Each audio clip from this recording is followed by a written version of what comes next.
La Terra Alta ha millorat molt la qualitat i el prestigi dels seus vins durant els últims anys, però la comarca encara envia bona part del raïm a fora de l'ADO Catalunya, per fer-ho a l'ADO Catalunya. Recentment, grans grups del sector, com Torres o Roqueta, han començat a elaborar vins a la zona i això s'espera que ajudi a rellançar els vins d'aquesta denominació d'origen.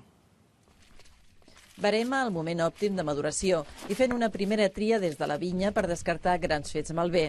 Bones pràctiques enològiques cada vegada més habituals a la Terra Alta i que aplica el nou celler La Fou, vinculat a un grup vinícola del Bages que ha apostat per Batea per elaborar vins selectes.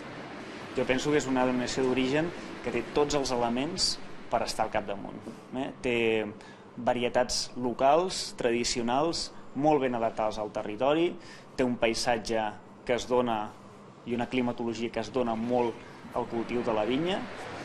La garnatxa té una expressió aquí fantàstica que dona uns vins particulars i únics. El Consell Regulador considera que l'arribada de grans empreses vinícoles, com Roqueta o Torres, pot donar un impuls als vins de la Terra Alta.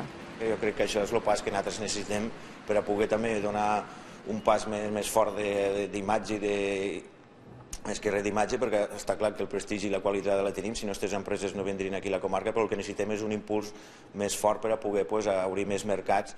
El Consell augura que sortiran grans vins de l'actual barema. Hi ha un raïm de qualitat i una producció de 33 milions de quilos, superior a la de l'any passat, però per sota de la mitjana.